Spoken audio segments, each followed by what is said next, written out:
এই জুলাই জাতীয় সনদে যার যা বক্তব্য, যেখানে ভিন্ন মত আছে সেটা লেখা হয়েছে, যেখানে সকলে একমত হয়েছে সেটাও লেখা হয়েছে, কোন কোন রাজনৈতিক দল তার তালিকা আছে, কোন বিষয়।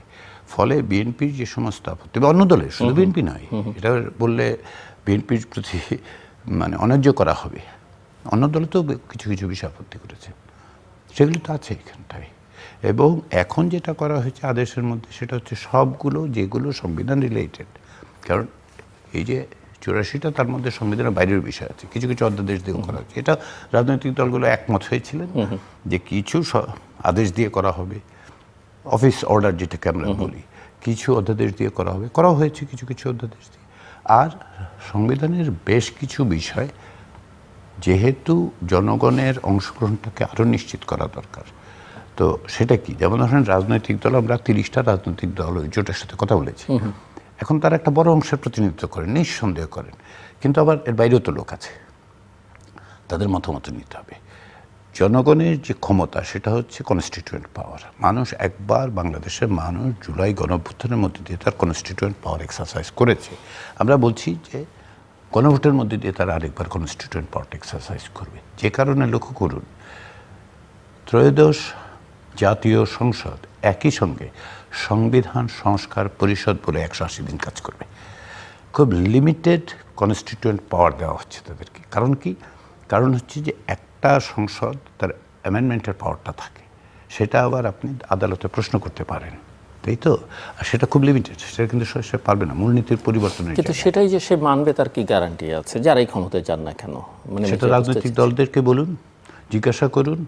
একটি 9 মাসেরও বেশি সময় প্রক্রিয়ায় তারা অংশগ্রহণ করেছেন, এবং আমি বিশ্বাস করি তারা নিঃসন্দেহ করবেন। কেন আমি বিশ্বাস করি বলুন?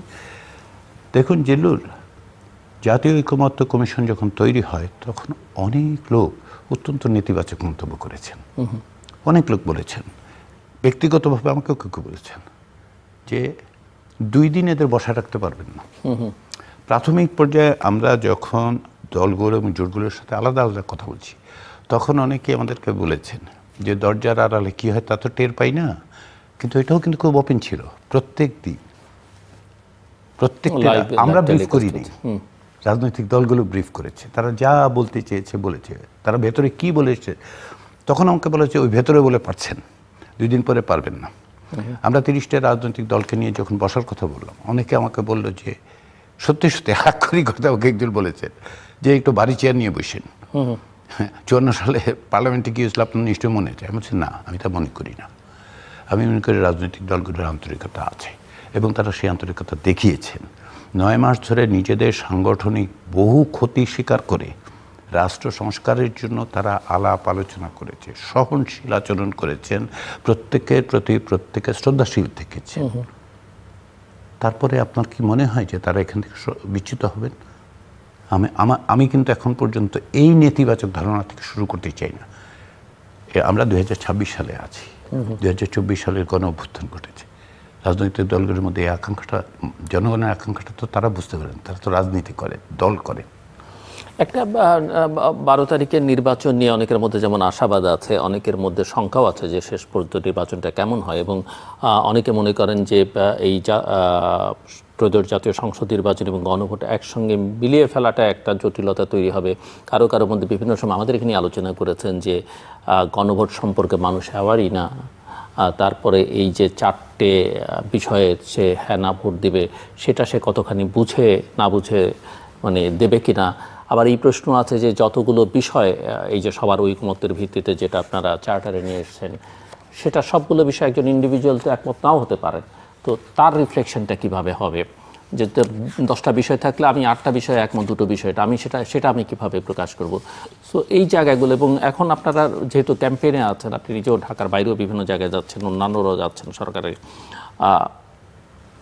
মানুষকে কতটা মানে এই বিষয়ে অবহিত করতে পারলেন, সচেতন করতে পারলেন বলে মনে হয়, সেটা আমি একটু বুঝতে চাই।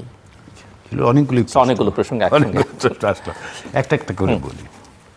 প্রথম কথা হচ্ছে, যারা বলছেন যে কেউ তো ভুল করে বলছেন 4টা প্রশ্নের উত্তরে একসঙ্গে হ্যাঁ না দেব। 4টা প্রশ্ন নয়, কিন্তু প্রশ্ন একটা। প্রশ্নটা খুব প্লেন অ্যান্ড সিম্পল একটা। আমি আরও প্লেন করে পরে বলবো যে আসলে প্রশ্নটা কি। কিন্তু এমনকি ব্যালটে যেখানে আছে, 4টা বিষয় বলা হয়েছে, জুলাই জাতীয় সনদে এইগুলো আছে। তার মধ্যে যেটা একটা হচ্ছে যে যেহেতু যেমন 2 নম্বরটা আমি বলি, দ্বিতীয় বিষয়টা কি? দ্বিতীয় বিষয়টা বলা হচ্ছে যে দ্বিকক্ষ বিশিষ্ট পার্লামেন্ট, তাই তো? এইটা নিয়ে যেহেতু একটা বড় রকমের মতপার্থক্য আছে, এটাকে আলাদা রাখা হয়েছে এবং এটাও বলা হয়েছে যে এটা ইমিডিয়েটলি ইফেক্টিভ হবে এই জাতীয় সংসদ নির্বাচন, সেই জন্য এটা স্পষ্ট করে আলাদা করা হয়েছে। আবার যেমন ধরেন কিছু কিছু বিষয় হচ্ছে খুব প্রাতিষ্ঠানিক বিষয়, সেটা কি? নির্বাচন কমিশন কি স্বাধীন হবে, পিএসসি কি স্বাধীন হবে, এই প্রশ্নগুলো। আর কিছু হচ্ছে ধরেন আপনার একেবারেই গভর্নেন্সের মেকানিক্স, প্রধানমন্ত্রীর মেয়াদ কতদিন হবে, কিংবা ধরেন নারী প্রতিনিধিত্ব কতটা পাবে, ডেপুটি স্পিকার হবে দল থেকে, বিরোধী দল থেকে কিনা। এই যে প্রশ্ন, এই যে বিষয়গুলো, এগুলোকে একত্র করে হ্যাঁ না, তাহলে কি দাঁড়াচ্ছে? তাহলে দাঁড়াচ্ছে আসলে লোকজনকে জিজ্ঞাসা করা হচ্ছে সহজ ভাষায় যে এইগুলি করলে যে পরিবর্তন হবে, আপনি সেই পরিবর্তনটা চান কি চান না? এটাই হচ্ছে সহজ কথা।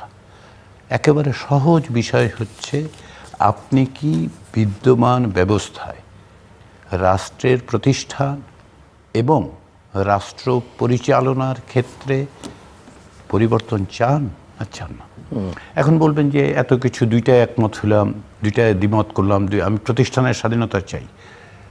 না, প্রতিষ্ঠানের স্বাধীনতা চাইবেন কিন্তু প্রধানমন্ত্রীর মেয়াদ অফুরন্ত রাখবেন, এটা হবে না। সংবিধান এরকম না, সংবিধান একটা কম্পোজিট জিনিস। আচ্ছা, এতগুলি বিষয়, 48টা বিষয় আপনারা দিয়েছেন, খুব ভালো। তিউনিসিয়াতে 2022 সালে একটা রেফারেন্ডাম হয়েছে, একটা কনস্টিটিউশন নিয়ে, সেখানে 140টা অনুচ্ছেদ আছে। আপনার কি মনে হয় যে সকলে 140টা বুঝে জেনে বিবেচনা করে 138টা একমত, 2টায় একমত, এইভাবে বিবেচনা করেছে? আচ্ছা, তিউনিসিয়া এক্সেপশন না? তিউনিসিয়া এক্সেপশন নয়।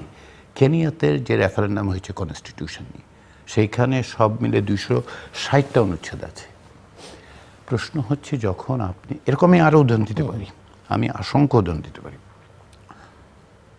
একটা যেমন খুব সকলে অনেকে জানেন বলে আমি বলছি, যখন আপনার তুরস্কে 2017 সালে গণভোট হলো, সেই গণভোট কি হয়েছে? আসলে ব্যাপকভাবে সংবিধানের সংশোধন হয়েছে, কিন্তু নির্বাহী বিভাগের ক্ষমতা অভাবনীয়ভাবে বেড়েছে, বিচার বিভাগের মানে কর্তৃত্ব কমেছে, লেজিসলেটিভ বডি, আইনসভা।